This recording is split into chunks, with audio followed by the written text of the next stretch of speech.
So tell me, how do you take your electricity? In bits and pieces, small doses, there when you want it, mixed with something else like a, well, I don't know, gas engine? Or do you like your electricity pure and complete in 100%? Well, today we offer you a choice. If you're in the market for an all-wheel drive compact SUV, we've got a full electric Volvo, that would be the C40 Recharge, and the hybrid Ford Escape. Which is right for you? Stay with us and we'll get into this together.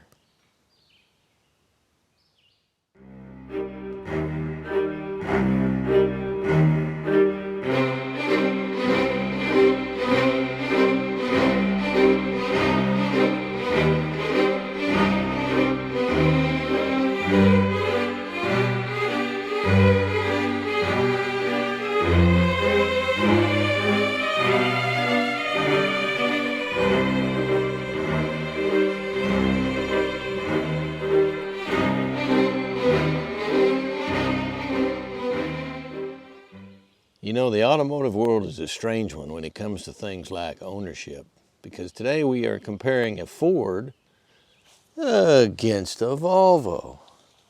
And it wasn't that long ago that Ford owned Volvo. How about that? Well, here's the thing. They learned a little bit from each other during their association, and there are little things every once in a while that pop up that are similar to each other. And you sometimes wonder if there's a little bit of common background in this, how certain things were developed. But still, if you want to talk about completely different approaches to cars, these compact SUVs, they have almost the exact same wheelbase. One is considered a compact by the EPA, and the other is considered a small SUV by the EPA. And I don't get the difference, except there is a difference in interior room, but they're basically the same size vehicle. And they both pursue the same overall role in terms of serving your household as a small wagon that can go in all kinds of weather comfortably. But they're very different from each other. And let's start by looking at these engine compartments, shall we? Here's the trim line for you. This is the ST line Ford Escape Hybrid.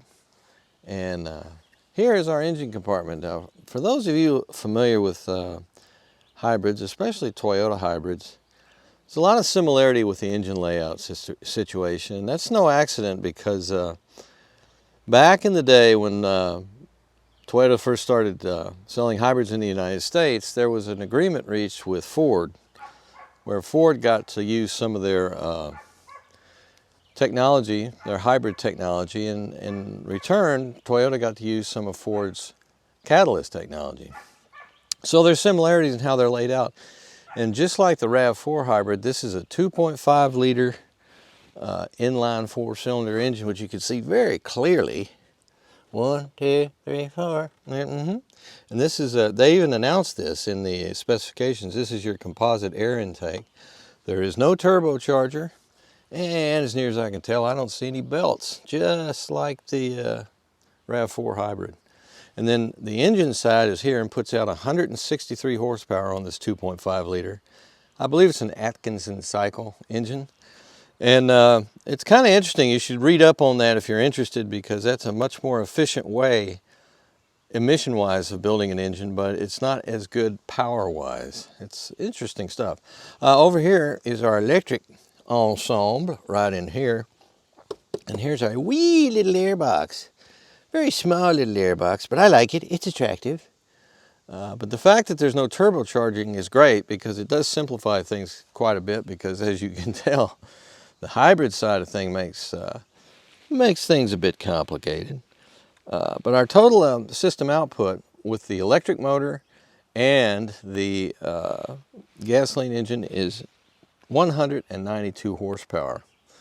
It is all-wheel drive. It's a funny thing about this car is you wouldn't really know it's all-wheel drive because they don't advertise it much. And there's no specific off-road or trail setting or anything like that. And I also, I will go into more depth about how the all-wheel drive system works on this car later, because it's interesting. As you know, on the RAV4 hybrids, the rear-wheel drive system on the all-wheel drive systems is a completely separate electric motor that powers the rear wheels only and has no connection to the gasoline engine whatsoever. Is that the same way that the Ford does things? Well, I'll show you exactly how they do things. You would think right off the bat that's exactly how they do it, but I'm not so sure. I haven't checked yet. And I'm thinking if it doesn't do it that way, if it has just a regular drive shaft that runs from the front engine array, then that's a very different approach. And one of the nice things about having two electric motors, one powering the front and the back, is regenerative braking. But as far as I can tell from the display in the car when you're driving, the regenerative braking only comes from this motor array down in here that runs the front wheels. And also you have a continuously variable transmission that is also primarily electric.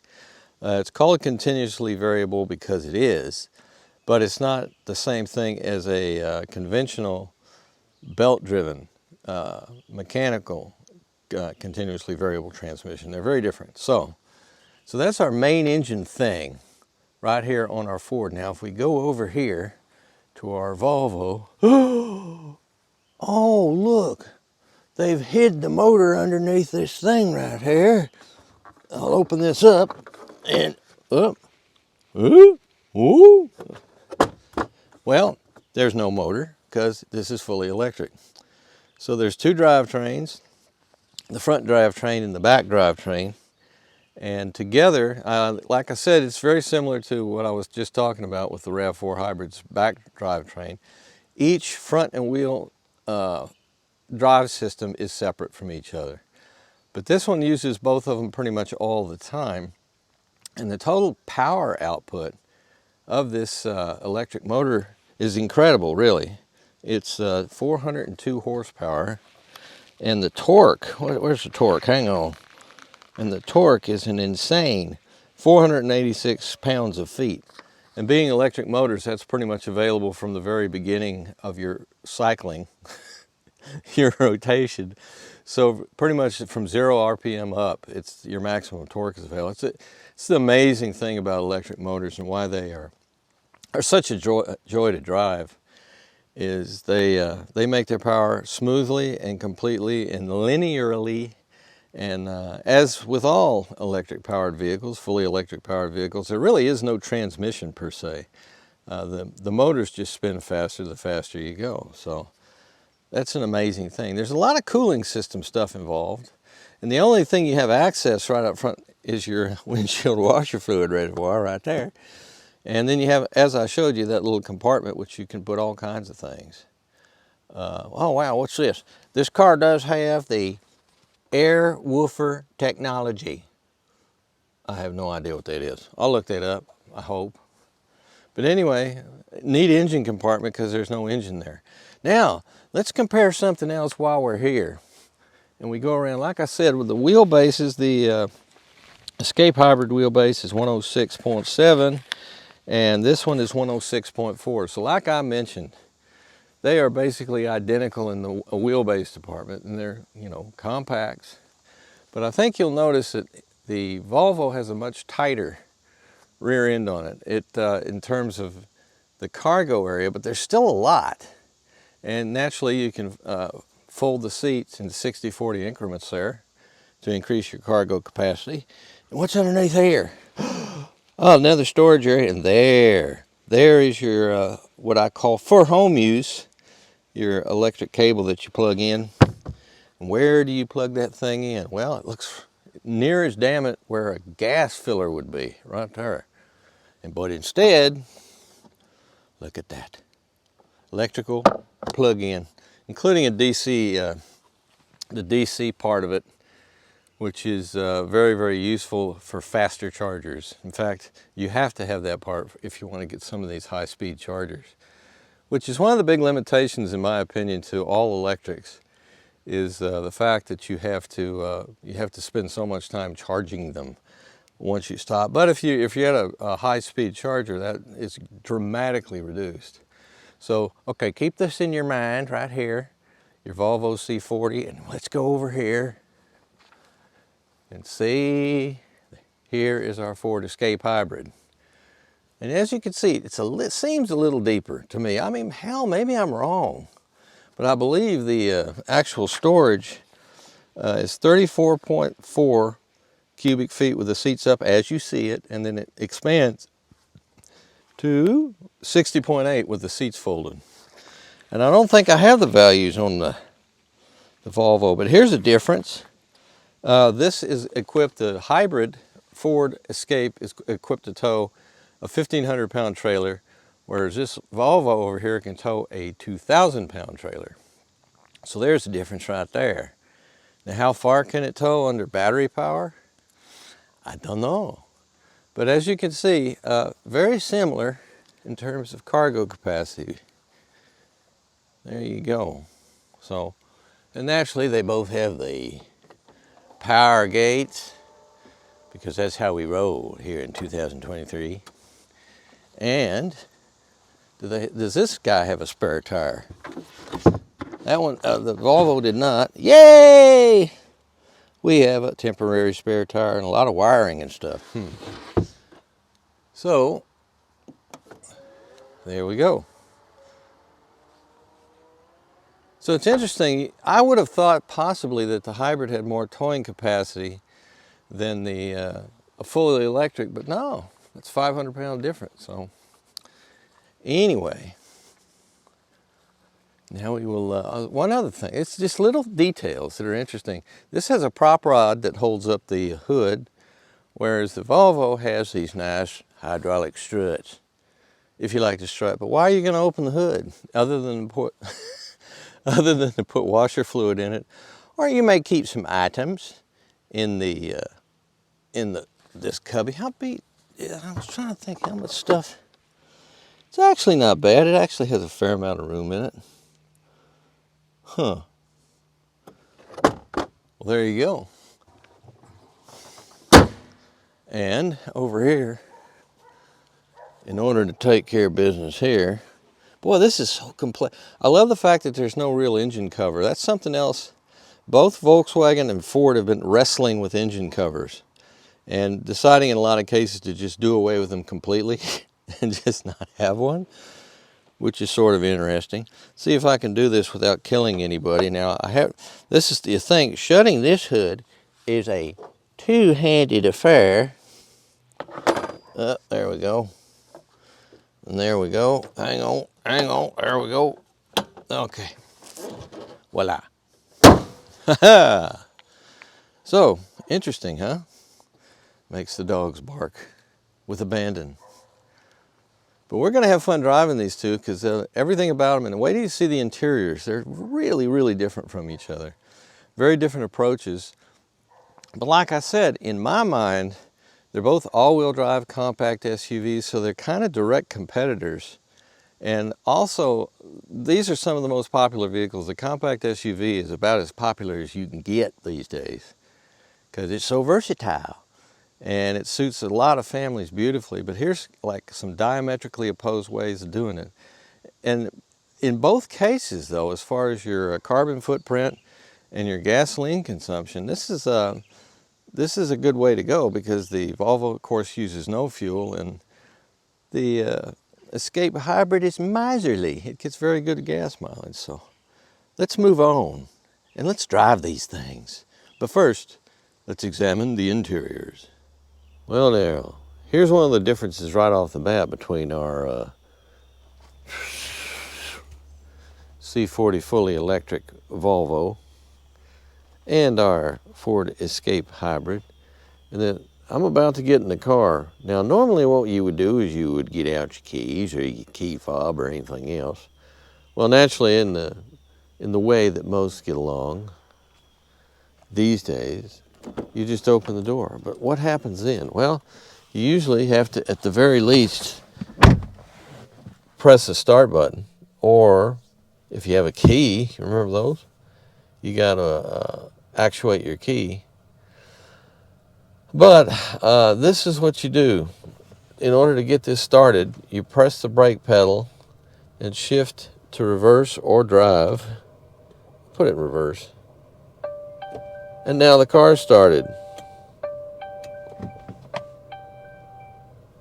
And there we go. So actually, you don't actually push right there. Looks like there was at one time a start-stop button. But this one doesn't have one at all. You just get in. And it senses your presence.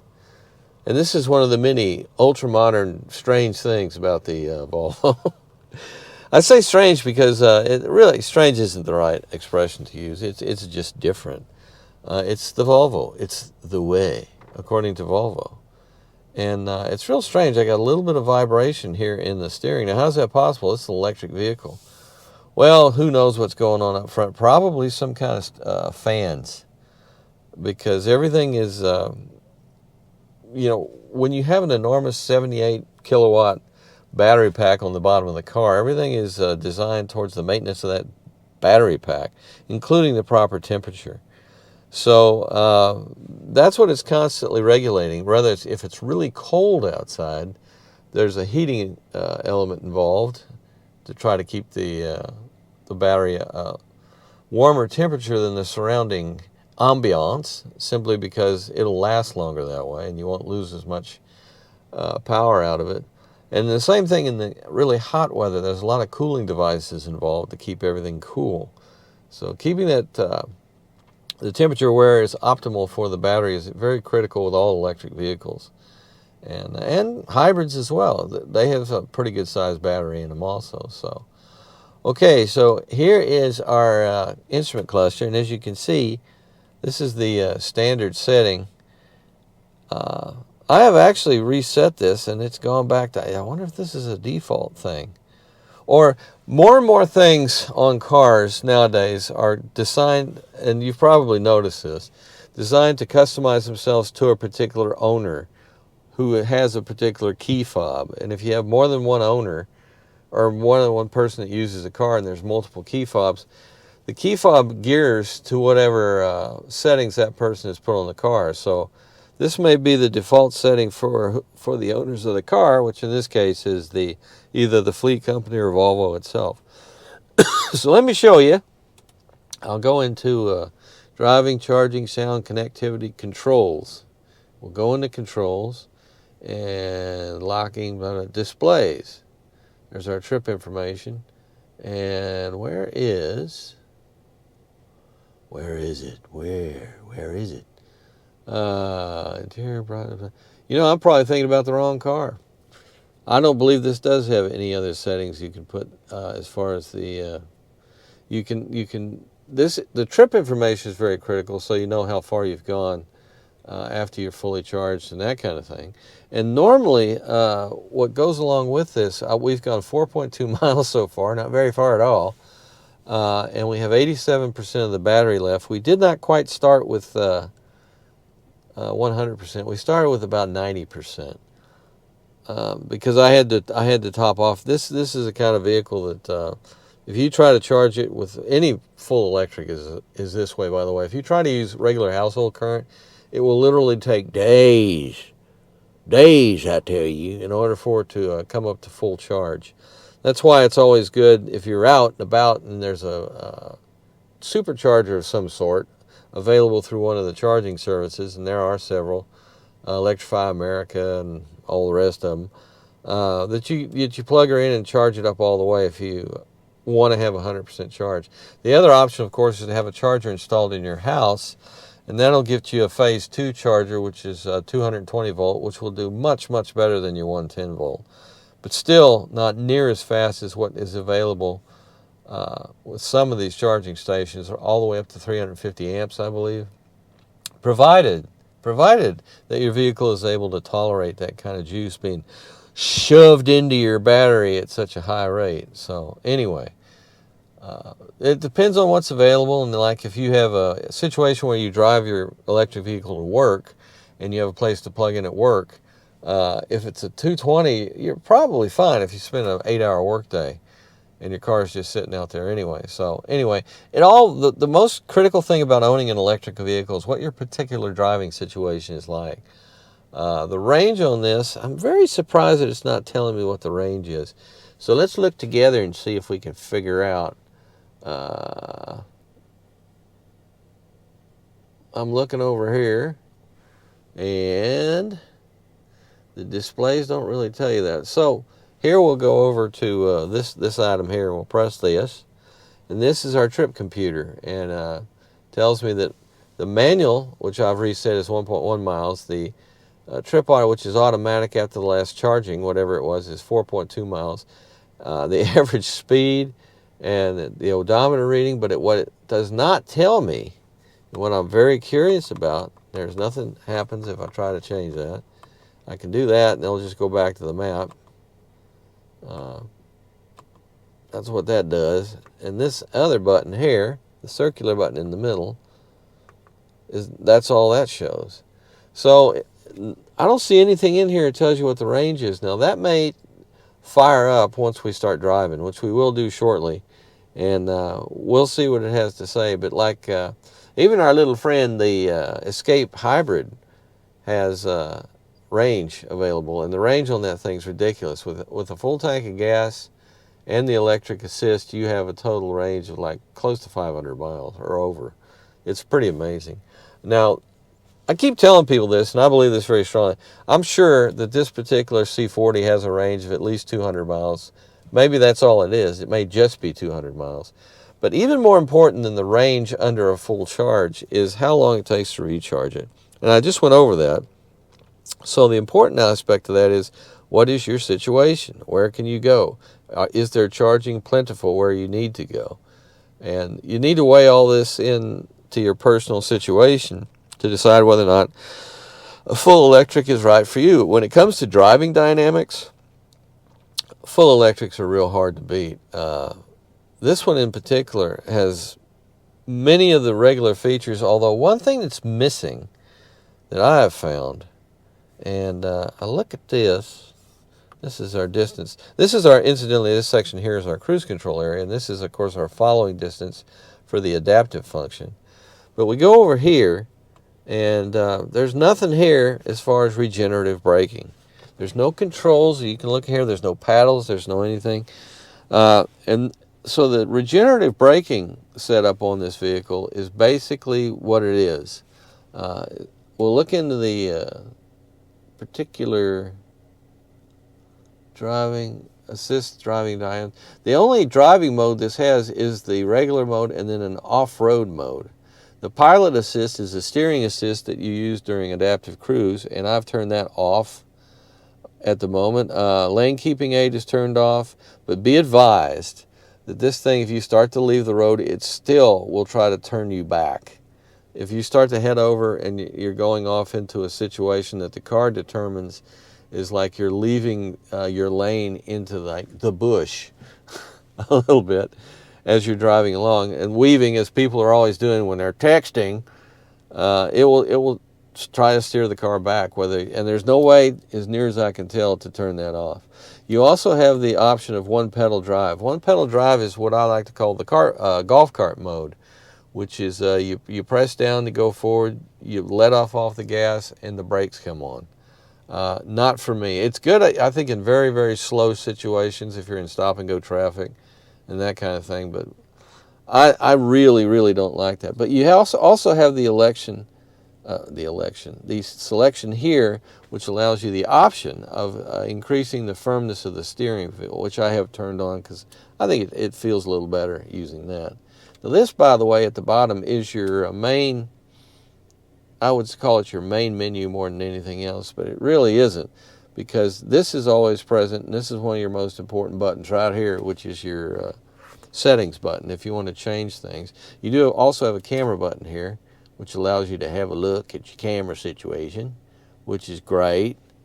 And then you can go here, and this will give you a little bit broader view of what's available to you as far as well, you got your range assistant. Now, what does that tell us? Let us look, shall we?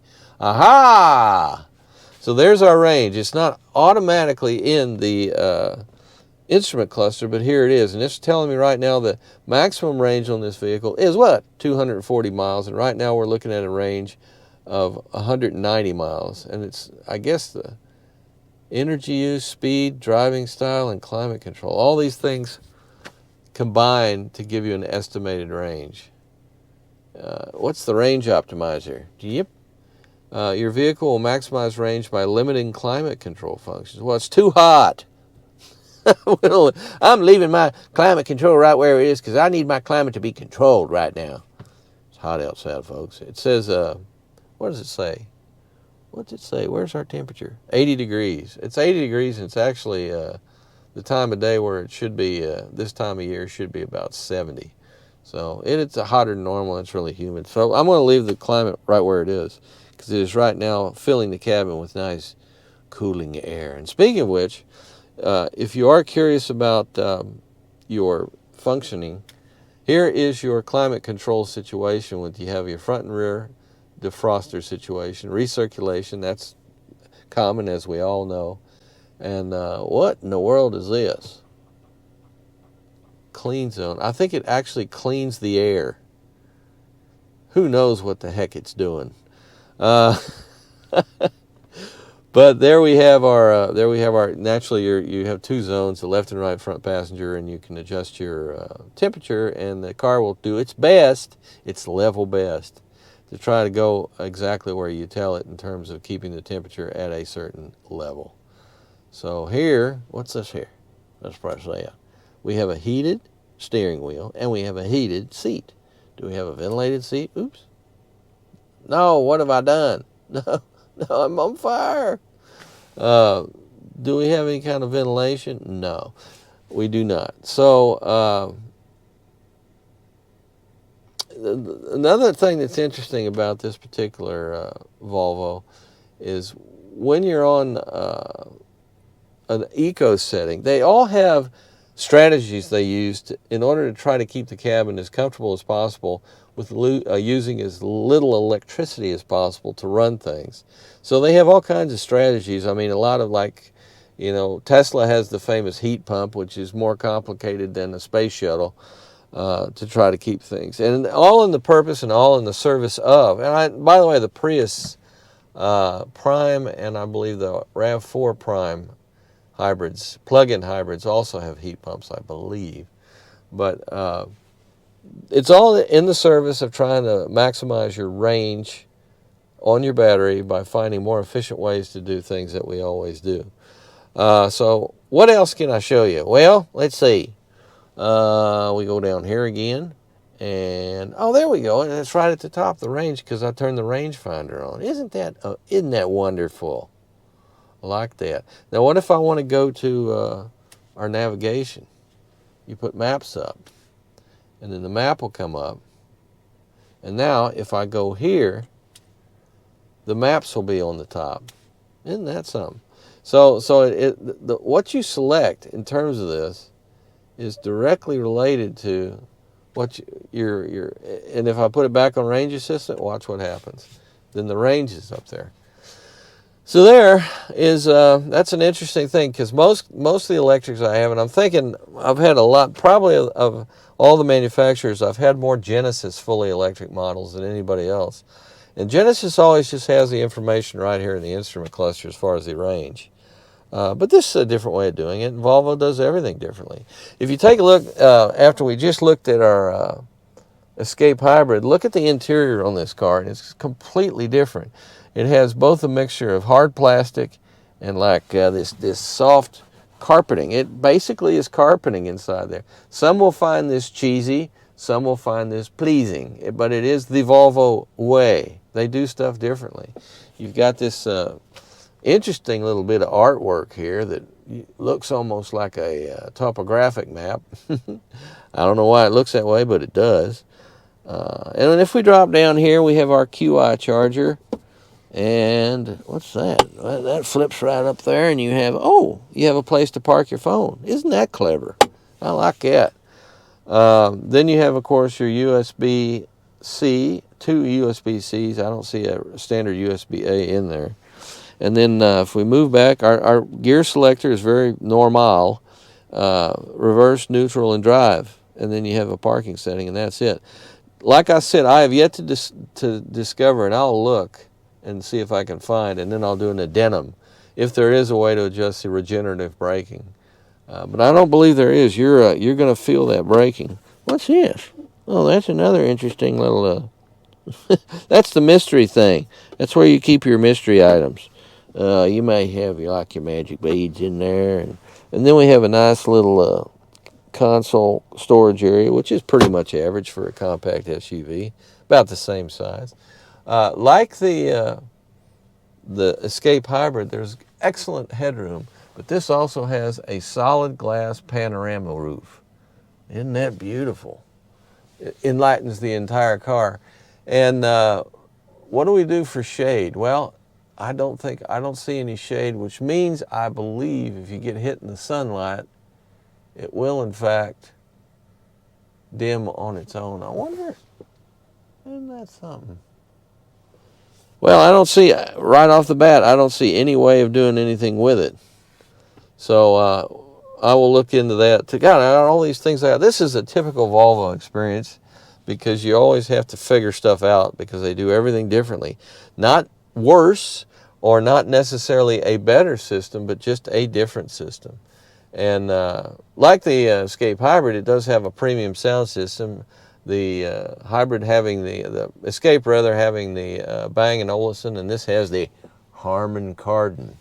And both vehicles sound terrific. So we also have our regular phone voice interface thing.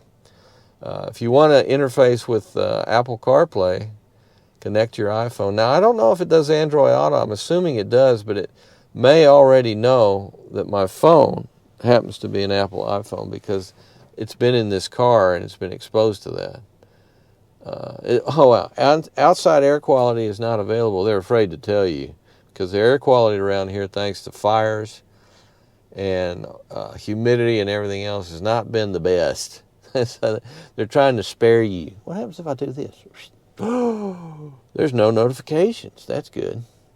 And again, like so many other vehicles these days, they want the owner to log in initially and set all. And I don't like doing any of that personally.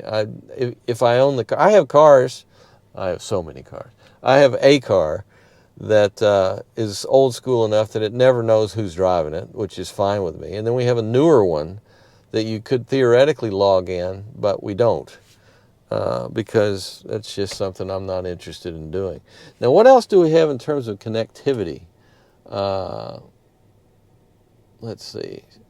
We naturally have, there we go. We have vehicle SIM data. Interesting. But Wi-Fi and Bluetooth. In the case of Bluetooth, no paired devices. I need to pair a new device. I need to actually do that on this car. I'll do that later. No need for you to watch that. It's very personal. So, what else do you need to know about the front end here? Well, seats are very, very comfortable. They're made out of a leather suede type material. I don't know if that's leather or... Knowing Volvo, it is probably a synthetic of some sort, but the bottom line is it's very comfortable and the adjustments are excellent. It's firm. It's typically firm in that that's like most European cars like to be on the firm side. And this is kind of tasteful. With your white stitching. We got your red stitching over on that Escape. And like I said, the whole ambiance of the cabin itself is so different from the Ford Escape Hybrid. Even though they're real close competitors, they couldn't be, they are chalk and cheese difference as far as how they feel on the inside. Let's check out the back, shall we? Let's see what we got back there. Now our door opening size is... It almost opens 90 degrees, and the door opening is about the same as the Escape. It's not super generous, but it's good. And once you get back here, room is very good. You have plenty of headroom, and you have plenty of leg room. This one big difference here, even though there is no drive shaft between the, I can guarantee you that, because it does have an electric drive system that's of equal power front and back. There's a big drive shaft tunnel down here, right there. So if you are going to have 3 people in here, I'm afraid your center passenger is going to have to splay. That's all there is to it. You're just going to have to deal with it. Our map lights are very nice and convenient. as you can see, the belt line's really high here. One thing I didn't even check on that Escape. Are the windows turned off? They must be. Oh, the whole car's basically turned off, because I went to the back seat and I'm not in the front seat, and therefore, as far as they're concerned, the car is useless. I'm not sure what I can do about that, to be honest with you, because it just turned itself off. Let's try something here. I'm going to try something here. Stand by. All right, now let's try this. All right, it doesn't work again. So if I'm in the back seat by myself, this car will refuse to cooperate with me. However, using the switches when I was sitting in the front seat, this window lowers down about 90%. And like I say, the belt line is really high, so it's not like it feels claustrophobic, but you definitely don't have the kind of window area you have in the Escape. It's much more of almost like a fastback situation. So, let's just say the windows are cozier than the rear windows on the Escape. Room is pretty much the same on both of these things. In other words, for the size of the vehicle, its outside footprint, it's actually very roomy for two. And you could get three back here in a pinch. It's not that big a deal. Now, unlike your Escape, we got solid plastic here, but we do have this little net mesh thing, and you get one if you're on the driver's side, and you get one if you're on the, I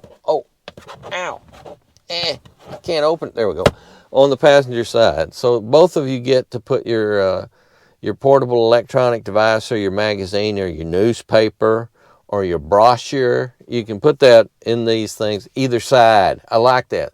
There's equality here. But on the Escape, it's only for the person who's on the passenger side that gets that. Now, why? That's one of those little things that just drives me crazy, because I just don't understand it. So I believe this particular glass situation, and we will go into this in depth when we're driving, it's completely, it operates itself in terms of it will probably haze over in direct sunlight so the car doesn't get too hot, I guess. But I see no controls anywhere for it. You got your dome lights, and that's it. Unless, does this do anything? No, it just turns on that light. No, there doesn't seem to be any control whatsoever for the panorama roof. Panorama roof. So we'll see what happens when we drive. And but there you go. Very, very different interiors on both these vehicles, but they both do about the same work in terms of room. And there's a huge difference between these two vehicles in terms of range, but there's also a huge difference in performance, because the Volvo has about twice the horsepower than compared with the Escape Hybrid. It's more expensive too, but twice the horsepower is substantial. And it's better for the environment because it's electric all the way. It's just a little bit bizarre. They call it the Escape. But what is it we're escaping from? I don't know. Well, here we have on our, this is in fact, it must be explained, this is the SD Line Elite all-wheel drive hybrid electric vehicle from Ford. And we do have a lot of virtual stuff here. Our instrument cluster in particular, I find this a bit vexing, this particular instrument cluster, because I'm not sure exactly what this gauge on the left, our power gauge, it kind of shows you sort of what's going on in terms of, on the left side below zero is gasoline engine cooperation, and from 0 over to 100% is the electric side. So they're constantly, the point of all this is emphasizing the fact that so much of the purpose of this particular drivetrain is to use the electric side as much as possible, thus, reducing fuel use and increasing the cleanliness of the vehicle, if you will, the environmental friendliness of this vehicle. And the more you use the electric motor, the better it is for the environment. That's basically the whole point. So a hybrid like this is got these things going on. We want to use the electric motor as much as possible. And then, but at the same time, since it does have the gasoline engine, the 2.5 liter non-turbo, gas engine, this dramatically increases your range and flexibility, because the big fault with electrics, full electric cars, is charging time. You have to sit and charge them. And if you're on a super fast charger, it's not as big a deal, but you have to be at one. And most people don't have one at their house. Most people, the best they'll do is a 220 volt charger, and that helps a lot, but still, you're talking about a lot of downtime once your battery is depleted. With a hybrid, you don't have these issues at all. As long as you have access to fuel, you'll be able to, and the gas engine just kicked on. As long as you have access to fuel, you will have the ability to keep on going. And that's one of the things that's wonderful about these things. This vehicle, I've already put 164.7 miles on it, and according to this down here in the corner right here, I still have 408 miles of range left. And that is kind of amazing when you think about it.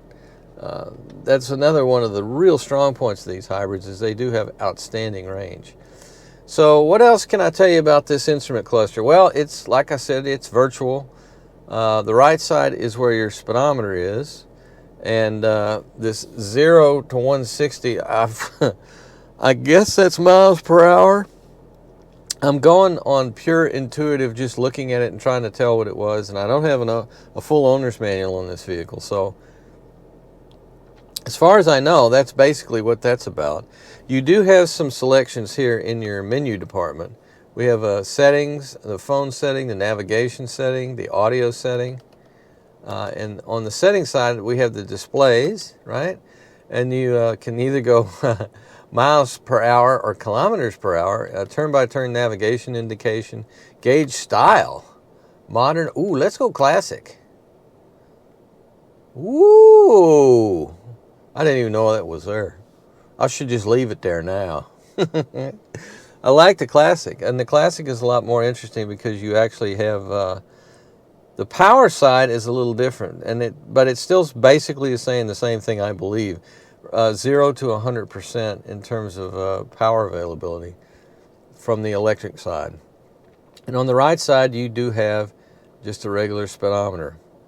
And the 0 to 20 part, I guess it's trying to tell you that would more than likely be where you would be on 100% electric power. One thing this vehicle does not have, I'll show you the modes, the driving modes in a second, but one of the things it does not have is an EV button, at least not that I've found anywhere. And I find that very surprising, because this car can move around quite a bit on just electric power, especially at lower speeds, or as I like to refer to it as the drive-in mode, where you're sitting in a drive-in and waiting to pick up your burgers or your chicken or your donuts, and you can just leave it on the EV mode and the engine will never even start, so you're sitting there not polluting the atmosphere or doing anything else. And it's a real nice feature to have. Now, this vehicle probably would stay in an EV mode except for the fact that you really can't select that mode. So anyway, while we're still here, let's go back up here, and we'll go back. And Eco Coach, what the heck is that? Visible in normal and visible in Eco. Well, I don't want to be coached. I've had enough with coaching in my life. So anyway, that's all that. And what else do we have? We have our trip. Well, let's go back one. Our trip settings here, and we can. This is calm screen. All you have is literally your range and your miles per hour. Your speedometer basically, and that's it. That's all you have. And if you don't want to do that, let's see here. Let's go back. Okay. Now I need to figure out where to go. There we go. This trip, so far we've gone 0 miles. Thank you. The fuel economy average is 36.9. That's real interesting because the other, if you saw that trip 2, look at my outstanding eco behavior, I guess. Oh, there's the coach. Go away, coach. Look at that beautiful symmetry to our inflation pressures on our excellent, I don't want to go to column 3. So anyway, according to trip 2, we're getting 41.3 miles per gallon on this particular trip, but the overall has been about 36 miles per gallon, and that's basically, I believe, for the life of the vehicle at this point. And it's got just under 5,000 miles on it, 4,841 miles. But anyway, that's the bulk of your main instrument cluster. And if we migrate over here to our touchscreen, it's a nice big wide sucker in, of course, your landscape format. And let's do something here. Let's go to features, because features is interesting. This is where you have to go to for your drive modes, except for a button down there, which I'll show you in just a minute. But those are our settings right there: normal, eco, sport, and slippery. And naturally, as is so much, when you do this, look, it goes green. And then I'll go sport. I bet it goes red. We know this drill. Not really. Well, it's red there, but here we kind of got an orange, burnt something, and then in slippery, we go back to blue because that probably that you see, we have a little bit of water in this thing right here, so that's what they're looking at. And if you go back to normal, it looks remarkably like slippery. So that's our settings, and as you can see, there is no EV setting. Now, if you come down here in this little area here, you have a parking assist. You have your access to your cameras, which I just pressed, and that's what we get with that. There's our backup camera and our 360 camera, and the engine just came on again.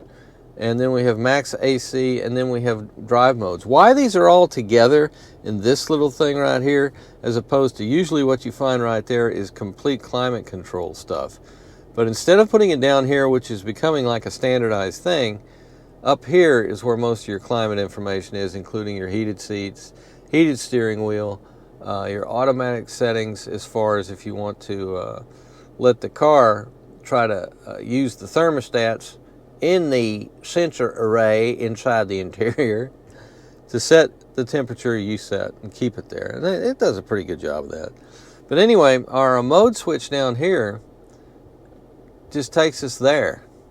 And it's like a shortcut on this screen to get to drive modes. And I'm pressing it and nothing's happening. There we go. There's also something else I've noticed about this car is there seems to be, I'm going to put it on eco. There seems to be a delay from time to time with some of the settings that you put into when you just input something like I just did. Sometimes there's a little bit of a lag. I'm not sure why that is, and it's not all the time. It's from time to time. And maybe the car is busy thinking about something else. You know, these cars do a lot of thinking these days.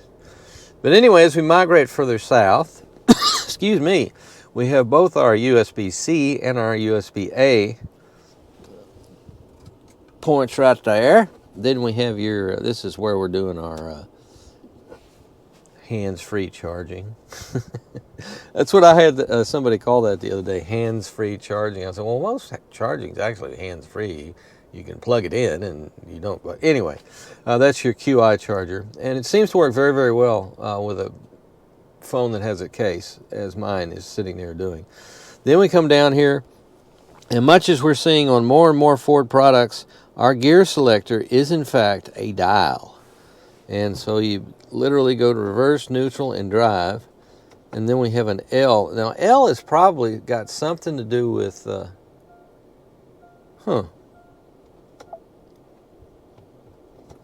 Sorry. L has got something to do with engine regeneration as far as I'm concerned. It must. The thing about this car that's unusual is when it comes to regenerative braking, It's pretty heavy on the regenerative braking. I'll tell you what, we'll go here and go to features and go to power flow. There is a front motor attached to the engine here, and then you have a rear motor that drives the rear wheels. As far as I know, that's all it is. I still haven't crawled underneath there and had a look, but I will. I'll cover this when I get underneath back there. But the engine braking that the regenerative braking that takes place, obviously that is always when your electric motor swaps instantaneously over to a generator when you're coasting or putting on the brakes. And the resistance, the mass, the inertia, if you will, the momentum of the car moving forward turns the wheels, and that therefore turns the generator and charges the battery. Now, usually when you have a all-wheel drive system, and this is very common with Toyota all-wheel drive hybrids, is the rear motor system also contributes to this. Whenever you coast or hit the brakes, the regenerative input comes from both the front motor and the back motor. Now, the only thing I have to go on is when I'm going downhill and we're coasting is basically what this particular graphic is telling me, and it usually doesn't seem to use the rear motor to provide regenerative services to charge the battery. Now, if that's the way it is, that's kind of strange to me that it only does it on occasion. But it could just be the way the graphics are set up here, and it's just not telling you. I don't know. And then the other weird thing about it is there's a hill I go down, and I take every vehicle I test down, especially if it's a hybrid or an electric, just to play with the regenerative braking. And most electrics, full electrics, have the ability for you to alter the amount of regenerative braking. So you can literally put the brakes on and pretty much stop the car without ever touching the brake pedal. You can do it all through regenerative braking, usually with paddle switches, paddles, steering paddles, I should say. There are none on this car, as you can see. There are none. But I notice when I'm going down this hill that there's a lot of drag. I can literally feel the regenerative kicking in and slowing the car down. It reminded me of the Prius I had recently, the 5th generation Prius, where it had basically an automatic what was considered to be the car helping you avoid any kind of situations where you might have an accident, in that it was using its own autonomous self and all these algorithms to put the brakes on if it thought you were going too fast into a corner and that kind of thing, which I hated. And it also put the brakes down on in this particular hill, even though I didn't think I was going all that fast. Fortunately, that's a system you can turn off, and I did. It's called predictive driving something, PDA. But this car doesn't have anything like that I'm aware of, but what it does have is a pretty dramatic regenerative braking system, and so it shows itself a lot. Now, during that same corner, if I was just to touch the gas, that would go away. The regenerative stops, and you're really coasting down the hill then. But if you're not on the gas, it will actually slow you down quite a bit through the regenerative process. So it's just different. It's not anything really wrong with that. It's just different. So anyway, we also have our parking right here. Yeah, totally electronic. Like you're seeing fewer and fewer and fewer and fewer mechanical parking brakes, emergency brakes, if you prefer to that nomenclature. And that's believe it or not, the electronics are so much easier to deal with. If you have any problems or adjustments or anything that need to be made, it's literally a wire to a servo that's in the back of the car and grabs the brakes with its own. Usually it has its own braking shoe of some sort, and doesn't necessarily use the disc brakes on the rear of the car, although it might. But it's much simpler overall and much easier to deal with than the mechanical, especially if you live in a place that has a lot of salt, because mechanical emergency brakes tend to rust up and become an expensive nightmare. Okay, here we have our console storage area. You got room there for some things, for some items.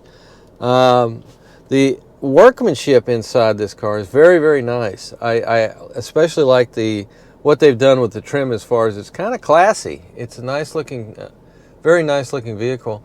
Headroom is outstanding. I think it's better than the average for the compact SUV class. It's got a lot of headroom. Unfortunately, it doesn't have any kind of a moonroof or a sunroof or a panorama or any of that stuff, which is a shame because I really like these things. Now, how about our seats? Well, our seats are beautiful. They're very pleated. They offer very good lateral support, and they are in fact made of leather, and the red stitching it's called ebony leather trim with red stitching. That pretty much looks like that to me. Now, it looks like with these perforations you would have ventilation available to you. You don't. You just have heating. There is no ventilation on this. That's just the way it is. I know, I'm sorry. I know global warming and all that stuff, it's getting hotter and hotter and hotter and hotter, but there you go. You just have to deal with it. Another nice treat on this this particular ST line Elite is a Bang & Olufsen sound system, which works terrific. But overall, the comfort level is very, very good. Like I say, you got plenty of room. It feels like a compact side to side, but up and down as far as for your taller drivers, you got plenty of headroom and plenty of legroom. They've done a real nice job with that. I'll put the seat back a little bit there, and it's very, very nice. So overall, top marks for the basic design of this in terms interior functionality is very good. Shall we go back aft? Let's go. Dun, dun, dun, dun, dun. Dun, dun, dun, dun. All right. How big is the door? Oh, man. Uh-oh, alarm. Someone trying to get in the car. There we go. All right. There we are. About 87 degrees, 86 degrees. And a pretty wide opening for most of your passengers. Some of your larger passengers will disagree with me, but there you go. Legroom is very good, and once again, headroom is outstanding on this vehicle for its size for a compact. And it also explains the fact that when you drive it, you do feel, it doesn't feel overly top heavy, but you can tell you're in an SUV and not a sedan, that's for sure, because it does have a little bit of that. I don't know how to describe it other than a little tippiness that is in contrast to what some of the SUVs feel a lot more car-like than this when it comes to aggressive cornering. But I'll tell you where this thing excels, and that's the room department, because there's plenty of leg room. Right here, a very mild tunnel. I don't know what that tunnel is for. Maybe electrics. Maybe the electric power line that goes from, well, the battery pack I'm assuming is under the seat. Maybe it isn't. I don't know where they put the battery out. Again, it's so important that I go underneath the back of this car and figure out where everything is. But as you can see, you got this really nice map light right here. And you got your 60/40 split leather here. And here we have our armrest. Armrest is pretty high. I would lower it approximately 1 centimeter, then be perfect. It's perfectly good though. And once again, this thing I keep talking about that's driving me crazy because I don't understand it. Over here, there is no pocket. Over here on the passenger side, look at there. You got a pocket for storage of your iPad/magazine. I don't understand why they only give you one instead of two. And everybody does that, seems like. There must be some hidden purpose in all that. But you also have, for your portable electronic devices, now that I mention it, you do have a USB-C and a USB-A port right there for both of those. And then you have your vents, and that's pretty much it. It's not loaded with frills. We don't have anything cool like window shades or anything like that. But what you do have, and again, no panorama, but you do have massive amounts of headroom for a compact, and I give them full credit for that, because that's what a lot of people use these things for. Is they use them as a family station wagon because they want something that gets good gas mileage, and they also want something that's fairly compact for if you live in an urban situation where parking is something you got to deal with all the time. and you have a garage you want to fit it in, there you go. It's compact on the outside, but very roomy on the inside. Well done, Ford.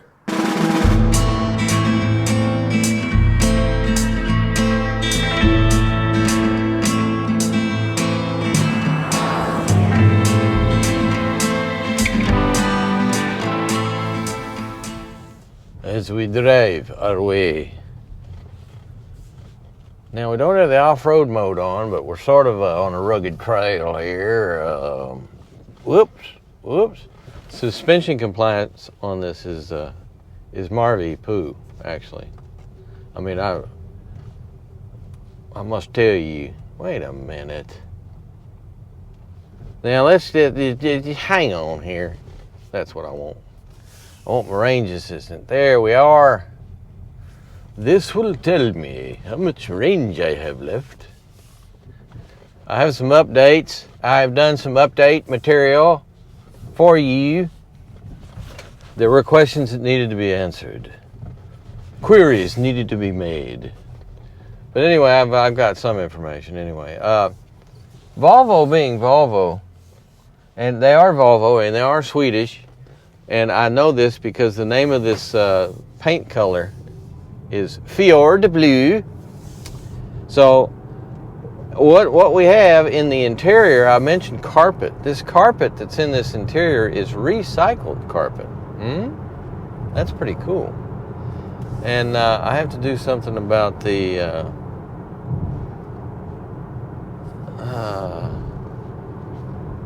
it's on manual. How did that happen? There we go. So that's one thing. And then the Volvo is very strict about the fact that they do not use leather in their seating materials. They don't say what it is, the stuff they actually use, but it is not leather. I've also discovered that the road runoff mitigation, whatever, to the best of my knowledge, is not cancelable. So it's there whether you want it or not. And it could be arguable that that is a really, really good safety system to have. And so it should be there. But some of us, we like to have the ability to turn some of these things off because we don't like them. I don't like anything taking over the steering wheel but me. I mean, that's old school, and I'm sure there's engineers going, stupid old man. The car can react far better than you can. Well, no, not yet. They can't. I'm sure they will be able to in time, no question. But right now, no, that does not occur. The regenerative braking is not adjustable. It is what it is, and it will stay what it is, and that's fine because for example, all the Toyota hybrids, it's not adjustable. And on a lot of vehicles, it's not. It really doesn't need to be, but it is. I believe it's a very nice feature to have to do your braking with. But I'll tell you right now, it works very seamlessly and invisibly on this car as things are at the moment.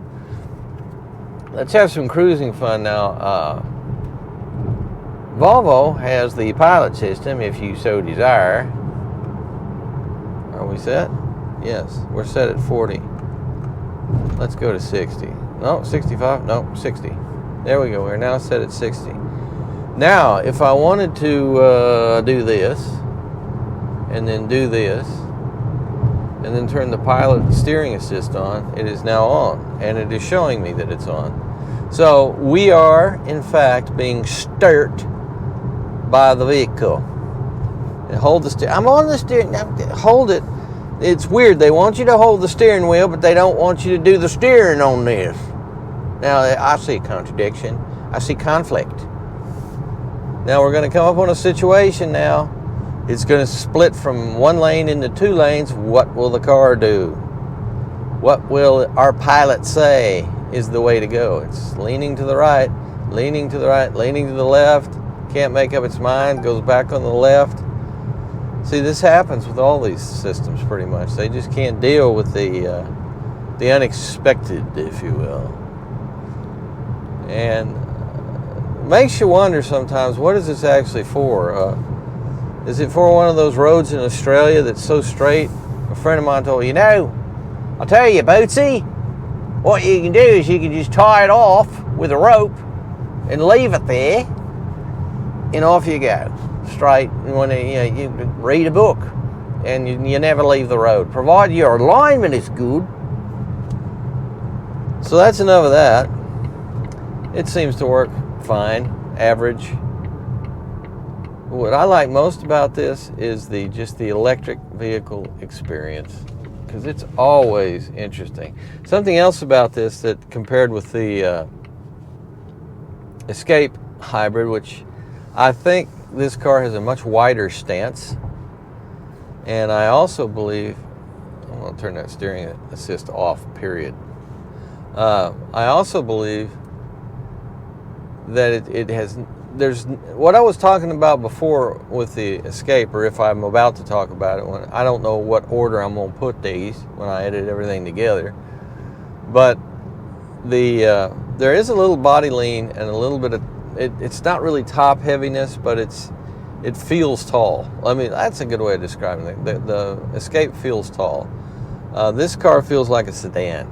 It's much, even though it has probably real close to the same amount of headroom and all that good stuff, it definitely seems to cling to the road much better, and I think a lot of that could be the placement of the battery. Now, I have no figures from Volvo as to what the battery weighs on this car, but usually for a car this size that's 100% electric, the battery weighs between 700 and 1,000 pounds. Because that's just what they weigh to put all that power. A 78 kilowatt battery. It may not weigh that much though. It may be lighter than that. Who knows? Some vehicles, like I believe some of the small Hyundai electrics, such as the Kona electric, I believe that battery is maybe only about 400 or 500 pounds. But it adds to the weight, but it adds weight in a way that is as good as it gets for adding weight to a car, in that it's at the very bottom of the chassis and in the middle and the bottom of the chassis, I should say, so that when engineered properly, and believe me, they engineer these things quite properly, it can actually enhance the handling of the vehicle. If you look at Teslas are like a mile wide. They're so wide and so low to the ground that, yeah, they handle good, but like with anything else, there's limitations to that.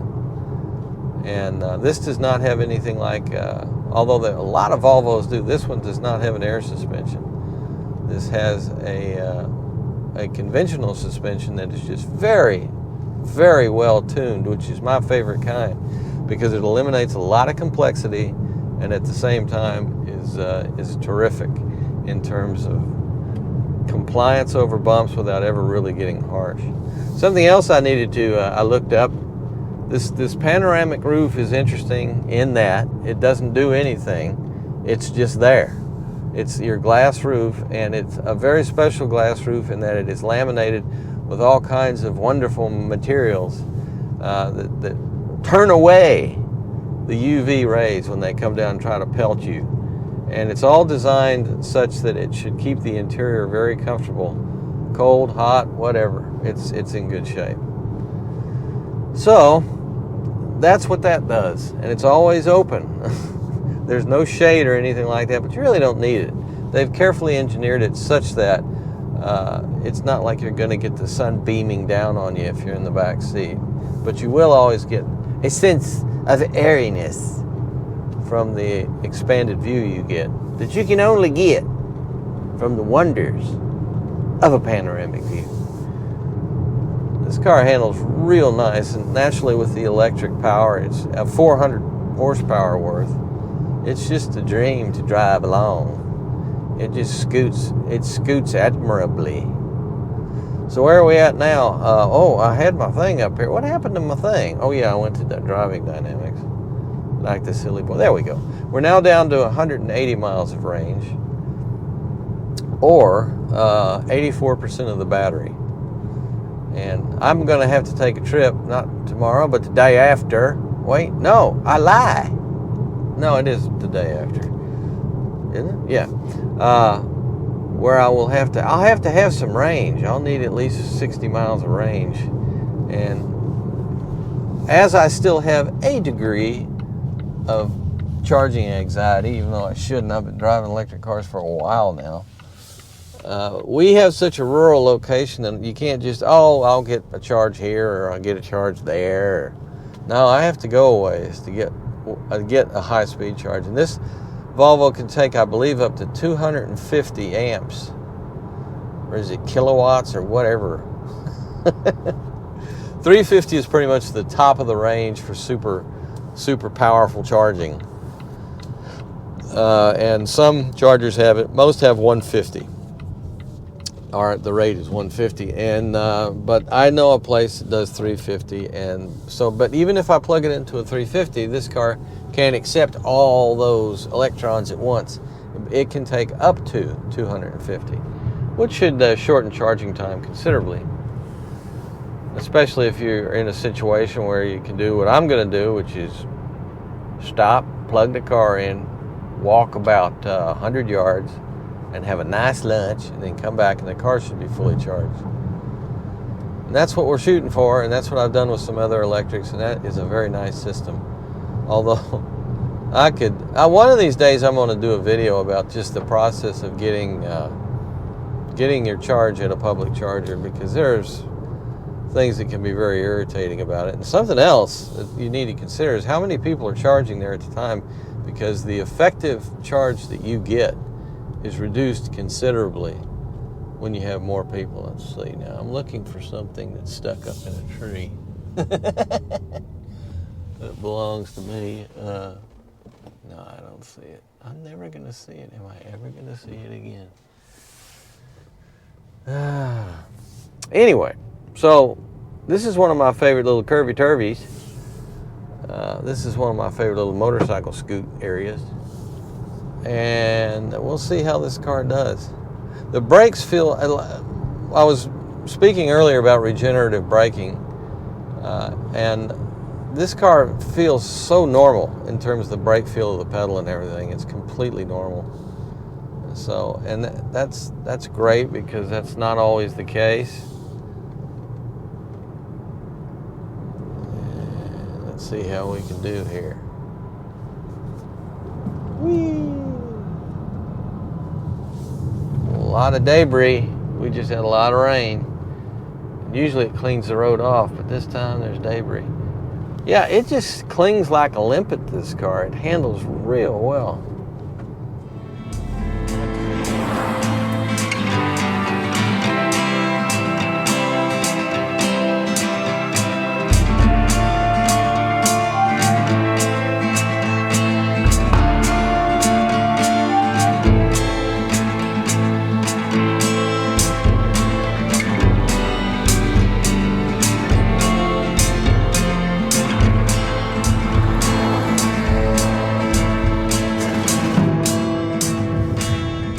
Well, let's see. Now, is this the all electric one, or is this? Oh yeah, this is a hybrid, which we can tell. Yeah, there's some strange things on this car, for me anyway. One of them is there's a power meter to the left that I've talked about, and as you're driving, it really doesn't tell you much of anything. I don't know. I mean, whether it says you're doing this or doing that, whether the engine's going or the charging's going, it's not a real clear indicator, in my opinion anyway. Now what you can do is you can go to features and go to power flow, and we get this. Now this is the area that's so interesting to me, is whether or not the rear drivetrain is a drivetrain that drives off the front drivetrain, essentially with a drive shaft, or if it's a completely autonomous electric drivetrain. And we don't know. I mean, let's be honest. At this point in the stage of the game, we don't know. The only thing we do know for sure is if we coast and regenerative braking is taking place, there's nothing coming back from the rear wheels, at least according to this guy. So it's an interesting thing that I've driven it 67 miles so far, and according to this, My miles per gallon is 42.3, which is very good, quite laudable. About the same area as you'll get with like a RAV4 hybrid or a pardon me, some of your other hybrids out there. Your Tucson gets about like that, I think. And to the best of my ability, there is no Tahoe. Is it Tahoe? No. Taos. There is no Volkswagen Taos hybrid version that I'm aware of. I wouldn't be surprised, but as you have probably noticed, Volkswagen hasn't been real big on hybrid power plants. They've got some really interesting all-electric cars on the market, but as far as hybrids, not so much. Now you can really, something that's real interesting about the regenerative braking on this Escape is you can really feel it when you're going downhill, and I have not yet located the adjustment for if there's any way you can adjust the degree of regenerative braking, because it's higher than I would like personally. It's strange that way, but it really does seem to I just don't know, it's kind of strange. You can really feel it, and I mean, it's not like it's abrupt. There's not an abrupt in as far as the transition goes from driving to coasting and that kind of thing, but you can feel the drag very definitely. And there's one particular hill I go down, and it starts slowing the vehicle down. It's very similar to the way the new 5th generation Prius I had a couple of weeks ago did initially, but that was because of predictive assistance technology, and that was trying to, it's just, that's like a safety thing, which fortunately I was able to turn off because I hated it. And I don't particularly like the fact that when I go down some of these hills that the vehicle is slowing down because of the regenerative braking. There's a whole different thing. I don't know enough about this, and I wish maybe someday I'll be able to sit down with an engineer that knows this stuff really well, i.e. somebody at Toyota that's used both types of batteries. But the lithium-ion battery and the nickel metal hydride batteries have a lot of differences. The lithium is the most popular these days because it's more powerful as far as the amount of weight that goes down in that it needs as far as the mass to put a given level of power out. It's lighter than a nickel metal hydride is. But we've had some issues with lithium-ion batteries that we have not had with the nickel metal hydrides. And I'm not talking about cars catching on fire or anything, although that has happened with some of them. But it seems to wrestle more lithium-ion rather.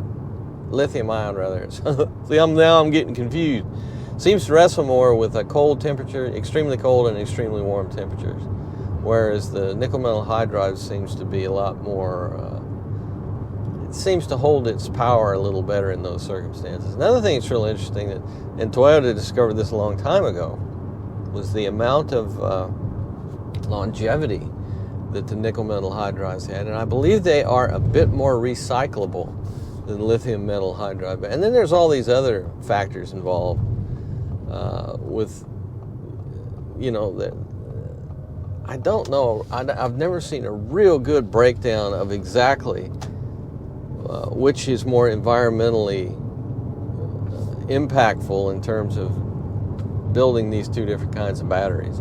Because it's been my general impression that the lithium metal hydride is not as eco-friendly as far as production as the nickel metal hydrides. But I needed to stop talking about the nickels because they really are seeming to disappear. And I say that, and then all of a sudden, bang, a brand new 2024 model appears, like the new Tacoma, and its hybrid version is going to have. I think is there two hybrid versions? Or one. There's at least one that uses a nickel metal hydride. The new Tundra does, and I had something the other day. I believe the Sienna still does, but the new Prius that I just drove, which was limited, had a lithium-ion battery, And I think that's the only thing offered in the new Prius, but I'm not sure about that. I'll have to look into it. Apparently, I don't know how true this is, but apparently the lithium-ion batteries are actually more expensive too. So, but this is what this vehicle, and Ford is pretty much not since the very beginning, but as soon as they became available, started putting the lithium-ion batteries in their hybrid vehicles. Now, what else about this vehicle? Well, it's quiet. I've talked before about Ford's excellent glass that keeps the sound down, and this is it right there. It's sound screen. Trademark. That's good glass right there. Windshield in particular, it keeps the noise, the wind noise down. The road noise is not bad on this vehicle. It can get, it always depends on two things: the surface that you're driving on and the tires that you have on the vehicle. And pretty much with all hybrids and electrics, the number one criteria when they're putting OEM tires on the vehicle is low rolling resistance to get that fuel economy up, or get that range up in the case of a full electric. And when you change tires, if you live in a place, for example, where you need more bite, let's say, more traction, especially in the wintertime, so the tire has a different kind of compound that's stickier, you will discover in your travels that will affect your gas mileage negatively. Not huge, but definitely you'll get better miles per gallon if you have something approaching the stock tires, or something that is just known for a low rolling resistance. Consumer Reports, when they rate tires, that's one of the things they do look at, is rolling resistance, in addition to wet traction and dry traction and tread longevity. They really look, that's such a good place to go for a lot of things, automotive, but especially tires. I've been down at their testing center, which is about 40 or 50 miles from where we are right now.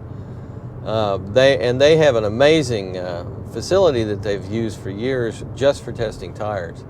And they test a lot of tires. They really go through them. But one of the key factors these days that I'm most interested in is when the tire manufacturers are trying to come up with compounds that are both sticky and not sticky. that are both sticky and yet have a low rolling resistance. And that's kind of a contradiction in terms. Or is it?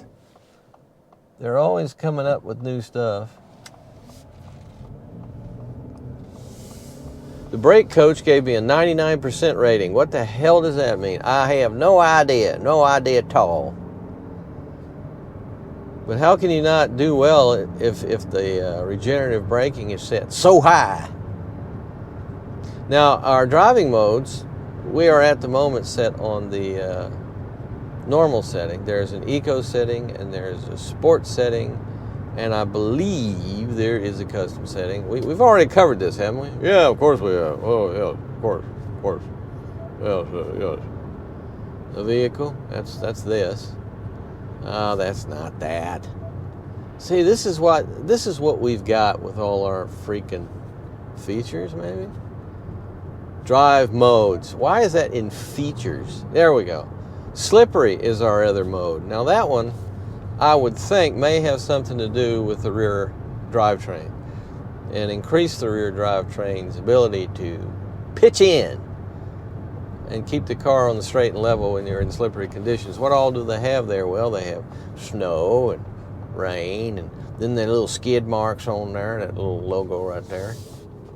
So, this thing drives very, very nicely. It does seem to have a fair amount of body lean during cornering. It's not real bad, but you can definitely detect it, feel it, experience it. And that's what's going to be so interesting, comparing it directly to the Volvo C40 Regenerative? Oh, I'm sorry, Recharge. Because it's got that huge 78 kilowatt battery pack mounted on the lower part of the chassis. And that's one thing with all these electrics, is they do tend to handle pretty good. It's a combination of things that are fighting each other, though. Again, just like the tire, the traction versus low rolling resistance, you have the increased mass of an electric battery mounted low, which helps stabilize the car for handling, but you also have more mass, period. They tend to weigh, compared to their just gas engine counterparts, they tend to weigh anywhere from 500 to 1,000 pounds more, which is quite a difference. Those batteries are really heavy. Even the lithium ion, that's one of the things that naturally Hyundai uses a lithium polymer, or so they call it, which is a little different. But that becomes a real advantage when the batteries are in fact lighter. You can do so much more with them when they're lighter, and they're so much more handling friendly, because you got that mix of it's heavy enough to help with the flat cornering, but it's also light, not so excessively heavy that you're carrying all this mass. Same thing with brake pads. Think about this for a minute. When you're using regenerative braking, it really helps preserve your brake pads, because the mechanical brake pads that are on your discs, or in your caliper and up against your disc, aren't used as much, because the generator process and the drag it produces helps to slow the car quite a bit. So there's less of a load directly on the mechanical brakes.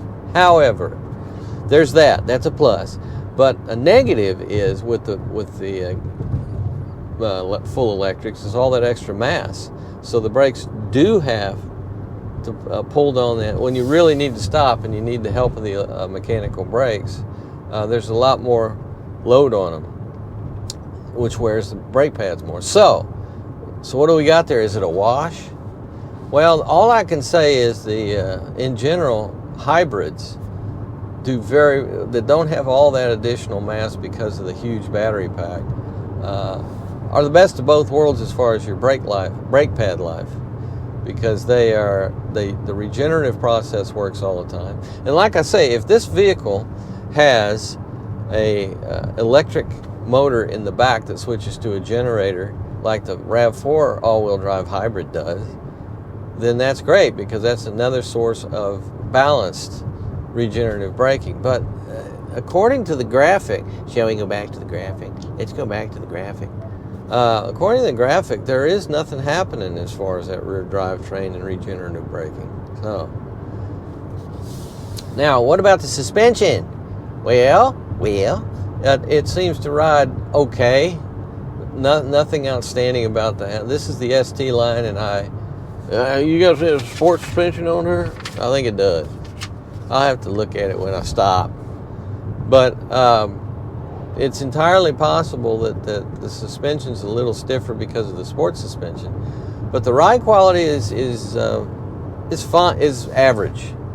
There's nothing really outstanding about it, and it's not overly punishing either. It just midships, kind of rides right in the middle there,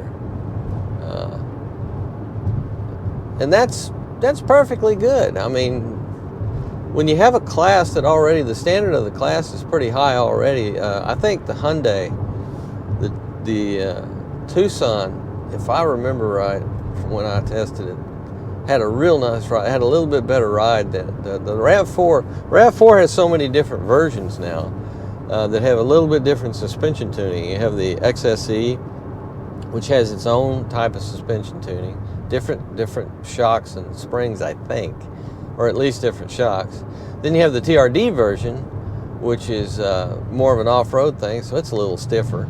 Not bad though, it's not excessive. And then you have just the regular RAV4s, the SEs and all that stuff, limiteds, and then there's that particular suspension. And acceleration is good. We have a total of 192 horsepower with the contributions of both the gas engine. Yeah, there's a fair amount of body lean in this car. Not bad, but you can certainly feel it and see it. Experience it. Boy. One thing we don't have that I miss is I don't have any kind of a sunroof, panoramic or otherwise, or moonroof, or roof or porthole. There's nothing up there. Hatch. It's just a roof. And I like having that additional light because it gives it such ambiance to the passenger cabin. Makes the passenger cabin feel roomier than it actually is in all vehicles that have a panoramic roof. And I think your rear seat passengers enjoy that, having a little bit more to deal with.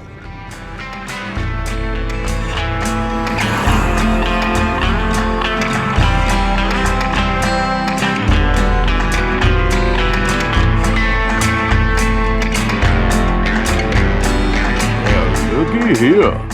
Now, does this look like the rear suspension on the Bronco Sport?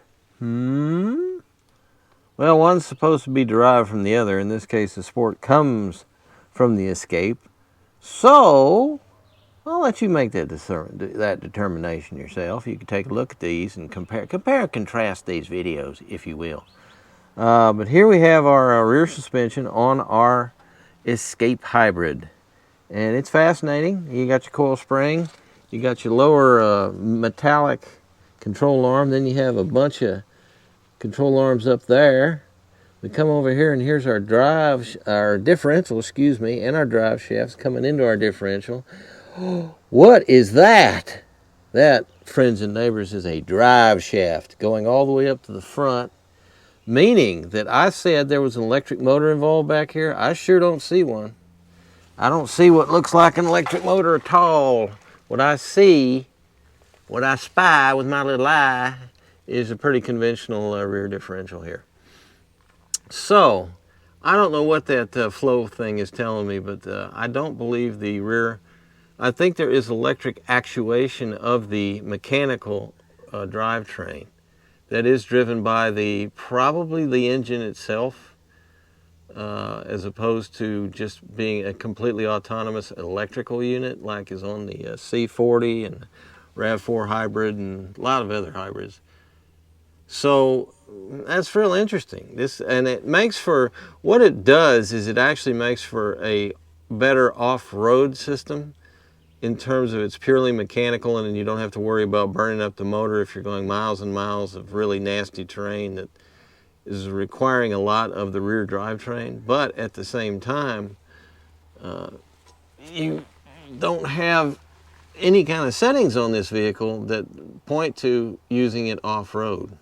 There's a little lateral link we got, and then as you can see, just like very similar with the what you will see or have seen, or I don't know if I've shown it to you yet, the C40 has an outboard mounted shock absorber and an inboard mounted coil spring, but a much nicer looking lower link right here. But this is purdy.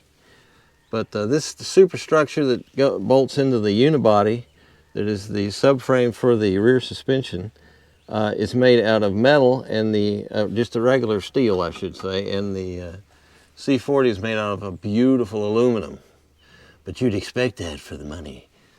So what else do we have to show you? Well, here's our exhaust, and it seems to be fairly well tucked away. And then we have some protective, these little foamy whatever. This is pretty flimsy stuff. So I wouldn't really call it protection as much as, can you hear that echo? Isn't that something? As much as aerodynamic assistance. And you can see the front lower link over there for the front suspension is made out of aluminum. That's a good thing. And then on one side of this, you got your fuel tank, and the other side of this, I assume, is your battery.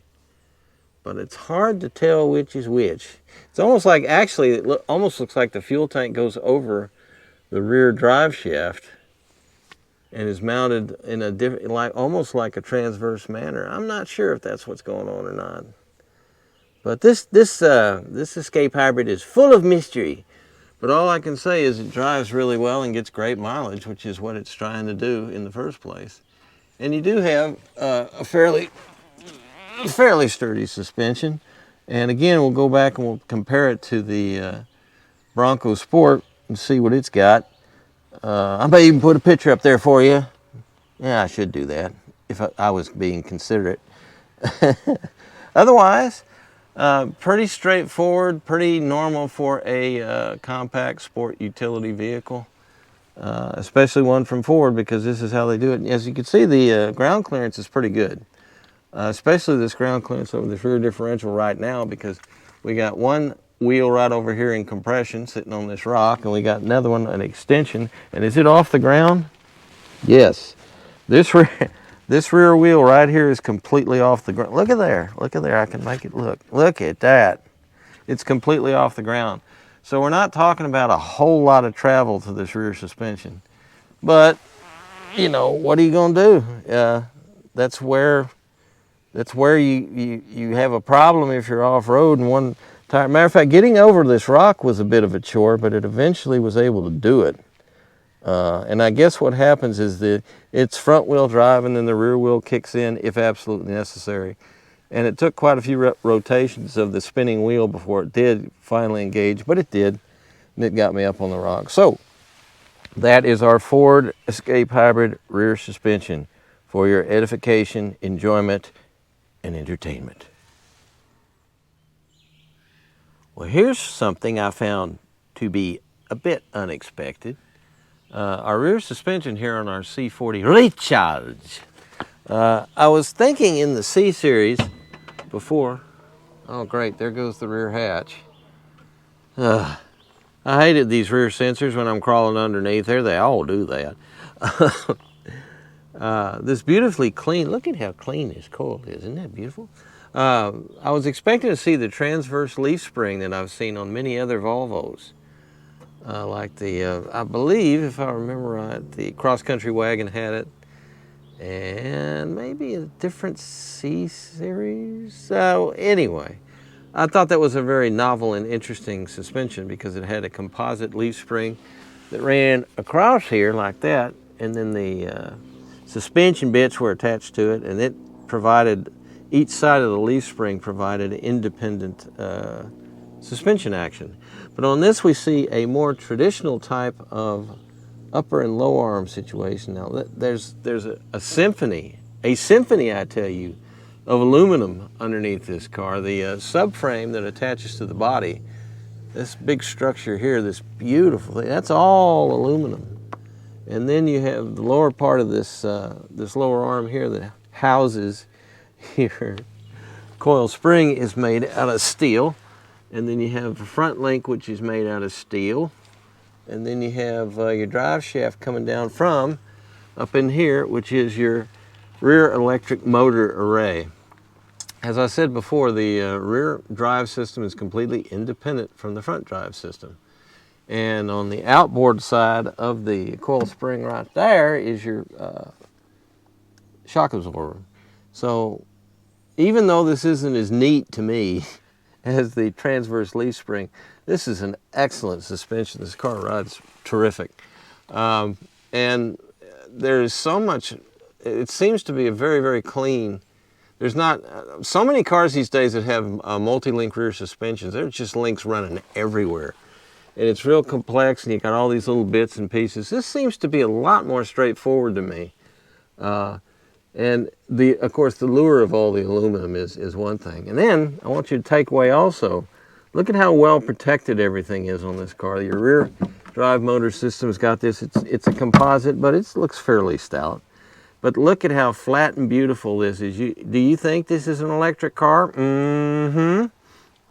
No exhaust plumbing, nothing hanging down. It's just clean and beautiful for both aerodynamic reasons and if you do some light off-road work or anything else, it just keeps everything out of harm's way. And I can hear a dripping sound. What is that dripping sound? That would be your air conditioning condenser, because it's very humid out and the air conditioning was, well, it had its hands full, that's all I can say. But this is a beautiful rear suspension, and I love the fact that they have kept it so simple. And I'm sure on some variations of this, someday if they don't already have it, they'll put air springs on it. But I'm beginning to find that unless you have a situation where you want to raise the ride height of the vehicle for some reason, air suspensions just add an awful lot of complexity, and they have to really be tuned in such a way to give you that they give you a better ride. And then when you put more air in them to raise the ride height, they tend to become stiffer and the ride suffers considerably. So this is just a very, very well-tuned, more conventional type of approach of a beautiful electric vehicle. Ah, flatness. It's like Nebraska except upside down. Excellent. Well, so much for all that. So now we have a full electric versus a hybrid.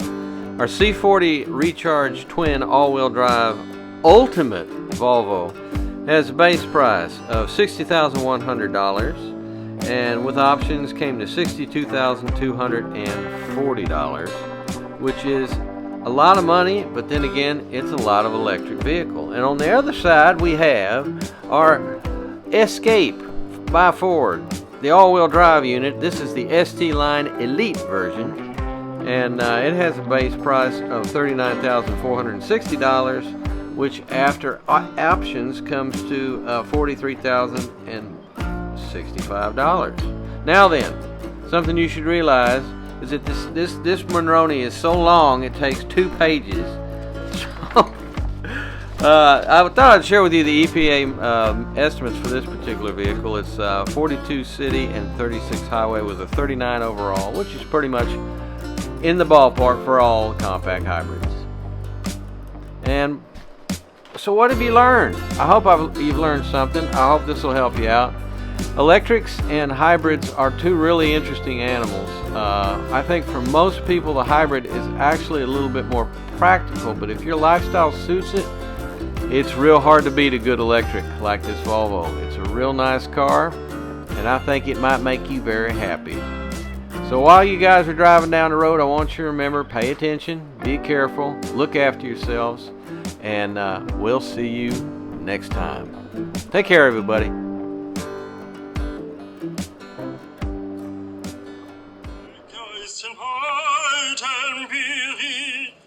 Gesang geworden, es empfiehlt eine